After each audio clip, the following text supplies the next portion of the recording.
Hello, Teresa McGallagher, with our daily workbook lesson from A Course in Miracles. Thanks for joining me for lesson 121 today. Forgiveness is the key to happiness. Here is the answer to your search for peace. Here is the key to meaning in a world that seems to make no sense. Here is the way to safety in apparent dangers that appear to threaten you at every turn and bring uncertainty to all your hopes of ever finding quietness and peace. Here are all questions answered. Here the end of all uncertainty ensured at last.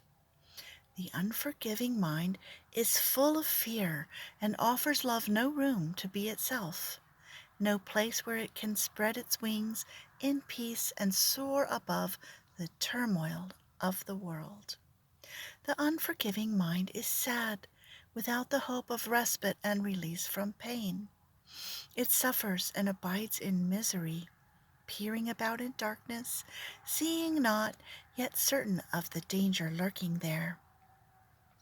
The unforgiving mind is torn with doubt, confused about itself and all it sees, afraid and angry, weak and blustering, afraid to go ahead, afraid to stay, afraid to waken or to go to sleep, afraid of every sound, yet more afraid of stillness, terrified of darkness, yet more terrified at the approach of light. What can the unforgiving mind perceive but its damnation? What can it behold except the proof that all its sins are real? The unforgiving mind sees no mistakes, but only sins. It looks upon the world with sightless eyes and shrieks as it beholds its own projections rising to attack its miserable parody of life. It wants to live, yet wishes it were dead.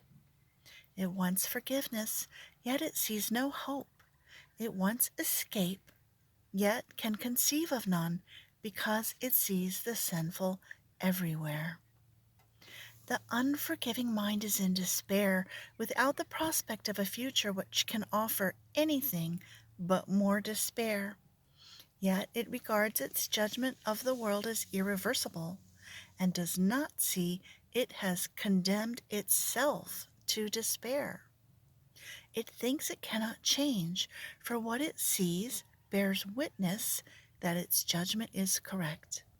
It does not ask, because it thinks it knows. It does not question, certain it is right.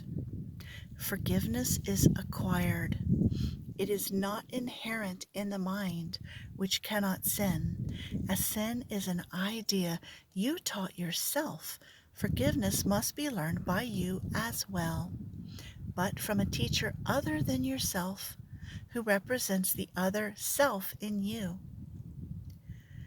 Through him you learn how to forgive the self you think you made and let it disappear. Thus you return your mind as one to him who is yourself and who can never sin. Each unforgiving mind presents you with an opportunity to teach your own how to forgive itself. Each one awaits release from hell through you and turns to you imploringly for heaven here and now. It has no hope, but you become its hope. And as its hope, do you become your own. The unforgiving mind must learn through your forgiveness that it has been saved from hell. And as you teach salvation, you will learn. Yet all your teaching and your learning will not be of you, but of the teacher who was given you to show the way to you. Today we practice learning to forgive. If you are willing, you can learn today to take the key to happiness and use it on your own behalf. We will devote 10 minutes in the morning and at night another 10 to learning how to give forgiveness and receive forgiveness too.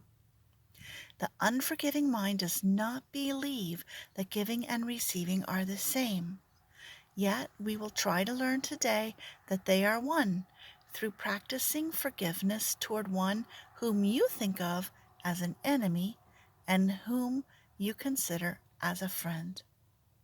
And as you learn to see them both as one, we will extend the lesson to yourself and see that their escape included yours.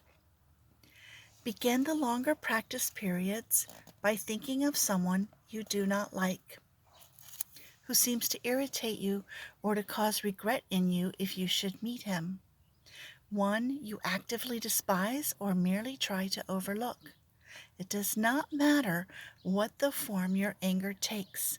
You probably have chosen him already. He will do. Now close your eyes and see him in your mind. And look at him a little while. Try to perceive some light in him somewhere, a little gleam which you had never noticed. Try to find some little spark of brightness shining through the ugly picture that you hold of him. Look at this picture till you see a light somewhere within it, and then try to let this light extend until it covers him and makes the picture beautiful and good. Look at this changed perception for a while and turn your mind to one you call a friend. Try to transfer the light you learned to see around your former enemy to him. Perceive him now as more than friend to you, for in that light his holiness shows you your Savior, saved and saving, healed and whole. Then let him offer you the light you see in him, and let your enemy and friend unite in blessing you with what you gave. Now are you one with them, and they with you. Now have you been forgiven by yourself. Do not forget throughout the day the role forgiveness plays in bringing happiness to every unforgiving mind, with yours among them. Each hour, tell yourself, forgiveness is the key to happiness. I will awaken from the dream that I am mortal, fallible, and full of sin, and know I am the perfect Son of God. So 10 minutes in the morning, 10 minutes in the evening, we'll do this exercise where you select someone that you don't care for. Think about one nice quality that they have, see the light in them, and then transfer that light to someone you consider a friend. See them merging in your mind and including you in the light of forgiveness. Good luck. Thanks for joining me, and see you again tomorrow.